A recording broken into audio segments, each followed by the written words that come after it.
Hello and welcome back to this InvestNI video tutorial on writing and delivering a successful sales pitch. In this video, we'll explore verbal and non-verbal communication and some common visual aids that you can use to help your audience connect with your presentation. There are 4 things to think about when engaging with your audience: movement, eye contact, gestures, and voice. Movement is important. It engages both you and the audience. The movement arena is your stage while presenting. It includes your audience, the projector screen, your laptop, and any other elements nearby. It's a good idea to plan how you will use your movement to get the best out of the space. If you have the chance, pace out the movement arena by counting the steps between your standing position, the audience, your laptop, and the projector screen. Try to make your movements as seamless and natural as possible.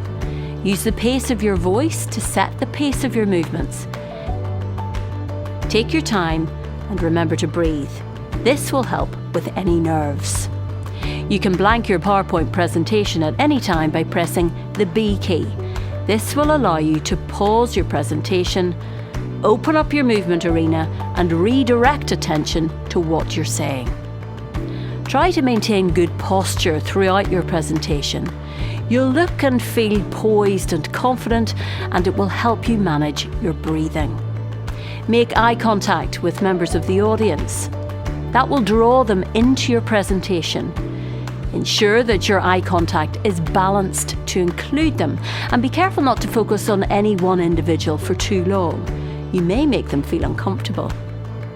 Having to think on your feet is one of the pitfalls of pitching and can be seen as a sign that you're unprepared for your presentation. Practice makes perfect.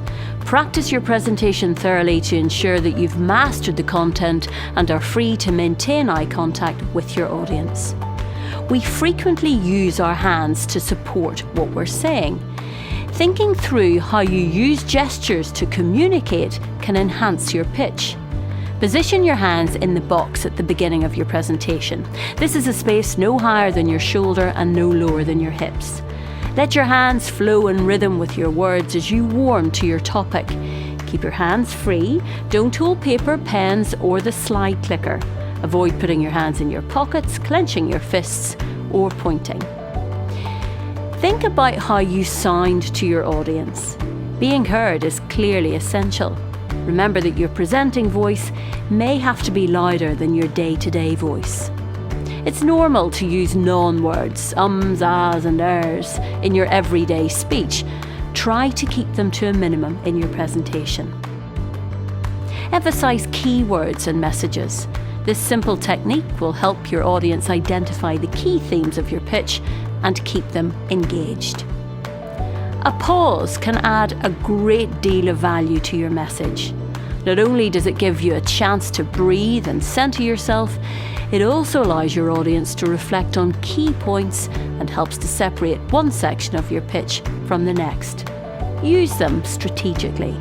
We've discussed some aspects of your body language, but what about your audience's body language? Try not to overinterpret their postures. If one member of the audience is folding their arms, it's most likely out of habit. That said, look out for clusters of body language. Puzzled looks are a clue that you may have to clarify something. Sudden gestures may indicate comments, ideas, or questions. Frowns or head shaking are clues that you may have a disagreement. Address these cues as you proceed. Let's look at 2 common visual aids used to support presentations: PowerPoint and handouts, and explore their advantages and disadvantages. PowerPoint has become the standard visual aid for presentations of all kinds, and sales pitching is no different. It's relatively easy to use, adds professionalism, and helps to structure your presentation. However, it does require a laptop and a projector, which can fail from time to time. Let's look at a few tips for using PowerPoint successfully. Simple, straightforward messages will have more impact than reams of text. Maintain a similar layout for each slide with regular features like titles, subtitles, and logos. Bring variety into other elements of your slides. Follow a photograph with a graphic with text.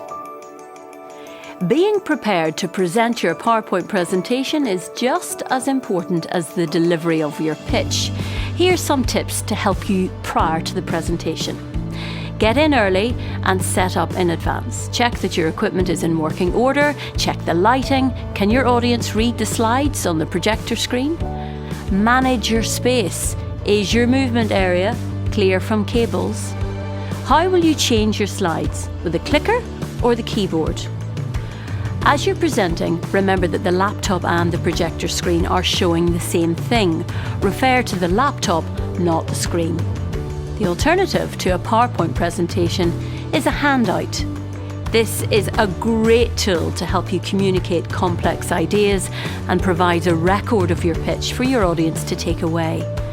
Handouts require a bit of thought and preparation. If you're pitching to multiple groups, you might find that your handout needs to be reviewed and adjusted for each audience. It's important to type all your materials in a consistent format. Use headings and bullet points to organise your ideas and page numbers for easy reference, and use diagrams and pictures if possible. Decide if you want to distribute your handouts at the start or end of your pitch. You may find that the audience will read your handouts instead of listening to your presentation. In this video, we've explored verbal and non-verbal communication and various visual aids to enhance your presentation. In the next, we'll think about how to handle one of the most anxiety-inducing parts of a pitch presentation, the Q&A session, and try out our skills with a 30-second elevator pitch. See you soon.